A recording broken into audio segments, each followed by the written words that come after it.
ನಮಸ್ಕಾರ, ಮತ್ತೊಮ್ಮೆ ಕಾರ್ಯಕ್ರಮಕ್ಕೆ ಸ್ವಾಗತ. ನೋಡ್ತಾ ಇದ್ದೀರಿ, ಇದು ನೀವು ವಿಶೇಷ ನೇರ ಪ್ರಸಾದ ಕಾರ್ಯಕ್ರಮ ವೀಕ್ಷಕರೇ. ಭಲೆ ಹುಡುಗಿಯರು ಅಂತ ಈಗ ಮತ್ತೆ ಇನ್ನೊಬ್ರು ನಮ್ಮನ್ನ ಸೇರ್ಕೊಂಡಿದ್ದಾರೆ. ನಮಸ್ತೆ, ವೆಲ್ಕಮ್ ಟು ಯು2. ಹೇಗಿದ್ದೀರಿ ಮತ್ತೆ ನೀವು? ನಿಮ್ಮ ಹೆಸರು ದೀಪಾ ರಾಡ್ರಿಗಸ್ ಅಲ್ವಾ? ನೀವು M.Com ಮಾಡಿದ್ದೀರಿ? ಓಕೆ. ತೆಂಕನಡಿಯೂರು ಕಾಲೇಜಲ್ಲಿ ನೀವು ಪಾಠ ಹೇಳ್ತಾ ಇದ್ದೀರಿ. ಓಕೆ. ಯಾವ ಸಬ್ಜೆಕ್ಟ್ ನಿಮ್ಮದು? Commerce subjects. ಕಾಮರ್ಸ್ ಯಾವುದು? ಅಕೌಂಟೆನ್ಸಿ ಮತ್ತೆ ಟ್ಯಾಕ್ಸ್. Okay okay. ಎರಡು ಕಷ್ಟದ್ದೇ ಸಬ್ಜೆಕ್ಟ್ ನನಗೆ. ರೈಟ್. ನಿಮ್ಮ ವಿಜುವಲ್ಸ್ ಅನ್ನು ಕೂಡ ನಾವು ನೋಡ್ತಾ ಇದ್ವಿ. ಸೊ ಅವರೆಲ್ಲರ ಜೊತೆ ಮಾತಾಡಿ ಆಯಿತು. ನಿಮ್ಮ ಎಕ್ಸ್ಪೀರಿಯನ್ಸನ್ನು ನಿಮಗೆ ಏನು ಹೇಳಬೇಕಂತ ಅನ್ಸುತ್ತೋ ಅದನ್ನು ಹೇಳ್ತಾ ಹೋಗಿ, ನಾವು ಕೇಳ್ತಾ ಹೋಗ್ತೇವೆ.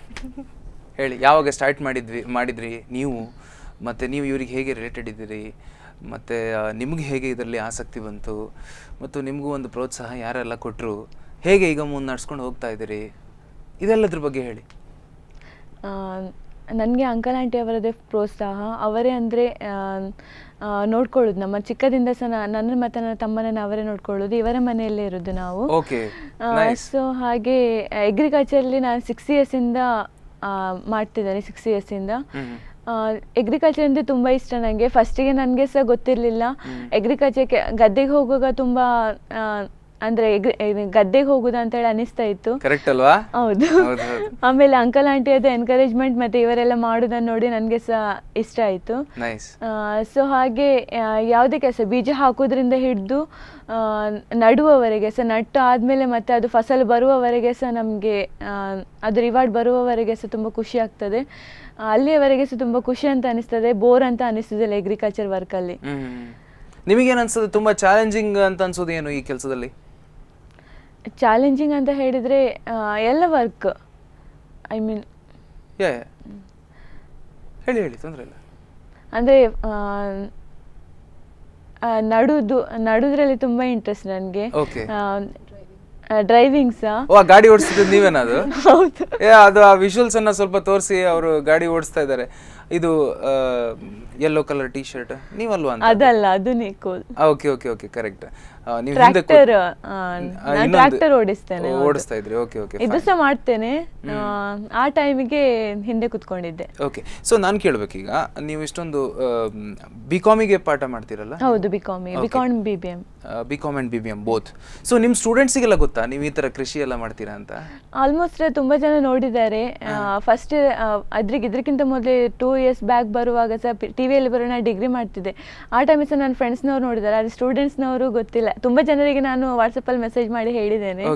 ಸೊ ವಾಚ್ ಮಾಡ್ತಾ ಇರ್ಬೋದು. Okay okay. ಅಲ್ಲ, do they speak about this with you? ಇದ್ರ ಬಗ್ಗೆ ಮಾತಾಡ್ತಾರ ನಿಮ್ಮ ಜೊತೆ? ನಮಗೂ ಇಂಟ್ರೆಸ್ಟ್ ಇದೆ, ನಮಗೂ ಒಂಚೂರು ಹೇಳ್ಕೊಡಿ, ನಾವು ಒಂದ್ಸಲ ಬರ್ತೇವೆ ನಿಮ್ಮ ಜೊತೆ ಅಲ್ಲಿ ಗದ್ದೆಗೆ ಹಾಗೆ ಹೇಗೆ ಅಂತ.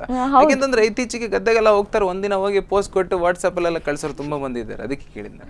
ಹೌದು, ಅವರು ಸಹ ಹೇಳ್ತಾರೆ ನಮಗೆ ಸಹ ಇಂಟ್ರೆಸ್ಟ್ ಉಂಟು ಮಾಡ್ಲಿಕ್ಕೆ ಅಂತ ಹೇಳಿ. ಅಂದ್ರೆ ತುಂಬಾ ಜನ ಕೇಳಿದ್ದಾರೆ, ನಾವು ಸಹ ಬರುವುದಾ ಹೇಳಿ. ನಾವು ಆಯ್ತು ಹೇಳ್ತೇವೆ, ಆದ್ರೆ ಆ ಟೈಮಿಗೆ ಅವರು ಏನೋ ಅಂದ್ರೆ ಇಂಟ್ರೆಸ್ಟ್ ಇದ್ದು ಅವ್ರು ಹೇಳ್ತಾರೆ, ಏನಂತ ಗೊತ್ತಿಲ್ಲ. ಅದನ್ನ ಕರೆಯುವ ಟೈಮಿಗೆ ಇವತ್ತಾಗುದಿಲ್ಲ ಅಂತ ಹೇಳ್ತಾರೆ ಅಲ್ವಾ? ಹೌದು. Yes yes. ಈ ತರ ಚಟುವಟಿಕೆಗಳೆಲ್ಲ ಏನ್ ನಿಮ್ದು ಡೈಲಿ ರೂಟೀನ್ ಎಷ್ಟು ಗಂಟೆ ಸ್ಟಾರ್ಟ್ ಆಗುತ್ತೆ ಕೆಲಸ? 7 o'clockಗೆ. ಅದೇ ಇವ್ರ ಜೊತೆಗೆಲ್ಲ ಸ್ಟಾರ್ಟ್ ಮಾಡ್ತೀರಿ? ಹೌದು, ಇವರ ಕಾಲೇಜ್ ಕೆಲಸಗಳು? ಕಾಲೇಜ್ಗೆ ನನಗೆ 9:45ಗೆ ರೀಚ್ ಆಗಬೇಕು. ಸೊ 8:30ಗೆ ಮನೆಯಿಂದ ಹೊರಡ್ತೇನೆ. ಸೊ ಆಮೇಲೆ ಮನೆಗೆ ಬರುವಾಗ 4:35 ಆಗ್ತದೆ. ಸೊ ಆಮೇಲೆ ಪುನಃ ಗದ್ದೆಗೆ ಹೋಗ್ತೇವೆ. ಗದ್ದೆಯಲ್ಲಿ ಈ ಕೆಲಸ ಮಾಡ್ತಾ ಇರೋಂಥ ಸಂದರ್ಭದಲ್ಲಿ ಏನಾದರೂ ವಿಶೇಷವಾದಂಥದ್ದೇನೋ, ಈಗ ನಮಗೆ ಬೀಚಿಗೆಲ್ಲ ಹೋದಾಗ ಅಲ್ಲಿ ಏನಾದರೂ ನಮ್ಗೆ ಸಿಕ್ಕಿರ್ತದೆ ನೋಡಿ, ಒಂದೇನೋ ಕಲ್ಲು ಅಥವಾ ಇನ್ನೊಂದೇನೋ ಸಿಕ್ಕಿ, ಅದನ್ನ ನನ್ನ ಹತ್ರ ಇದೆ ತುಂಬ ಕೆಲವು ಸ್ಪೆಷಲ್ ಅಂತ ಏನೋ ನೋಡಿದ ತಕ್ಷಣ ಅದನ್ನ ತೆಗೆದು ಇಟ್ಕೋತೇನೆ. ಗದ್ದೆಯಲ್ಲಿ ನಿಮ್ಗೆ ಅಂಥದ್ದೇನು ಸಿಕ್ಕಿಲ್ವಾ ಇಲ್ಲಿ ತನಕ?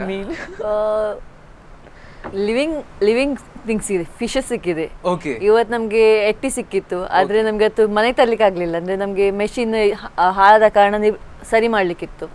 ಸೊ ನಮ್ಗೆ ಅದು ಫಿಶಸ್ ಸಿಗ್ತದೆ, ಅದಂದ್ರೆ ಸಣ್ಣ ಫಿಶಸ್ ಅಲ್ಲ, ದೊಡ್ಡ ಫಿಶಸ್.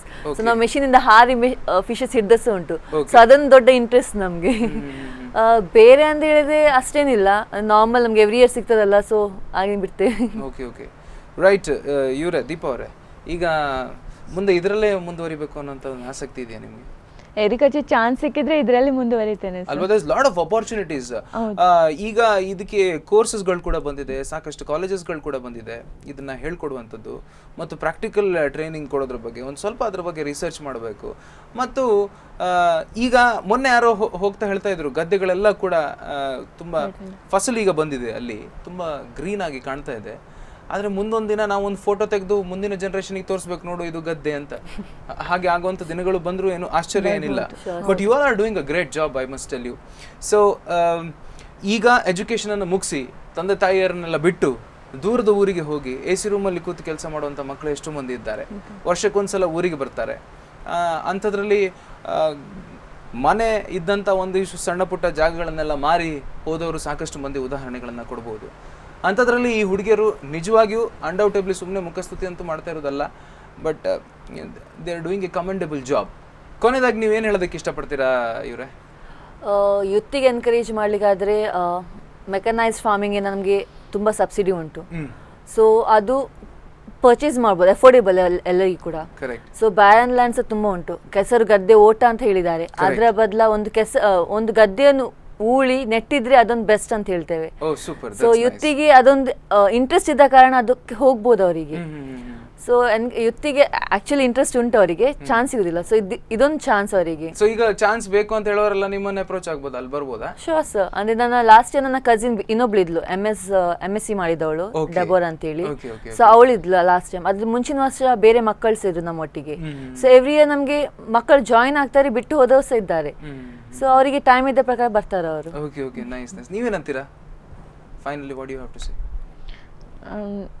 Same sir. ಅಂದರೆ ಅವರಿಗೆ ಅಂದರೆ ಇಂಟ್ರೆಸ್ಟ್ ಇದ್ದರೆ, ಅವರಿಗೆ ಇಂಟ್ರೆಸ್ಟ್ ಇದೆ ಅವರಿಗೆ ಅಂದರೆ ಎಲ್ಲಿಯಾದರೂ ಚಾನ್ಸ್ ಸಿಕ್ಕಿದ್ರೆ ಅವರು ಆ ಆಪರ್ಚುನಿಟಿಯನ್ನು ಅವರು ಯೂಸ್ ಮಾಡಲಿ ಅಂತ ಹೇಳೋದೇ ನನ್ನ ಇಷ್ಟ ಅಲ್ವಾ? ಹೌದು, ಎಸ್. ಸೊ ಈ ನಿಟ್ಟಿನಲ್ಲಿ ವೀಕ್ಷಕರೇ ನಾವು ಹೇಳಬೇಕಾಗಿದೆ, ಥ್ಯಾಂಕ್ ಯು ನಿಮಗೆ ಮತ್ತೆ ನಿಕೋಲ್ ಅವರಿಗೆ, ಮತ್ತೆ ನಿಮ್ಮ ಅಕ್ಕ ಸ್ಮಿತಾ ಅವರಿಗೆ, ಮತ್ತೆ ನಿಮ್ಮ ತಮ್ಮ ವಿನೋದ್ ಅವರು ಪ್ರೋಗ್ರಾಮನ್ನು ನೋಡ್ತಾ ಇರ್ಬೋದು. ಮತ್ತು ನಿಮ್ಮ ಆಫ್ಕೋರ್ಸ್ ನಿಮ್ಮ ಡ್ಯಾಡ್ ಆ್ಯಂಡ್ ಯುನೋ ನಿಮ್ಮ ಇಡೀ ಫ್ಯಾಮಿಲಿ ನಿಮ್ಮ ಹಿಂದೆ ಇದೆ. You all are doing a great job. All the best ನಿಮ್ಮೆಲ್ಲರಿಗೂ ಕೂಡ. ಈ ಹೊತ್ತಿನಲ್ಲಿ ಅವ್ರು ನಮ್ಮ ಸ್ಟುಡಿಯೋಗೆಲ್ಲ ಬಂದ್ರಿ, ಥ್ಯಾಂಕ್ ಯು ವೆರಿ ಮಚ್. ನಿಮ್ಮೂರಿನ ನಿರಂತರ ಸುದ್ದಿ ಮತ್ತು ಮನೋರಂಜನೆಗೆ ನೀವು ನೋಡ್ತಾನೆ ಇರಿ ಸ್ಪಂದನ. ನಮಸ್ಕಾರ.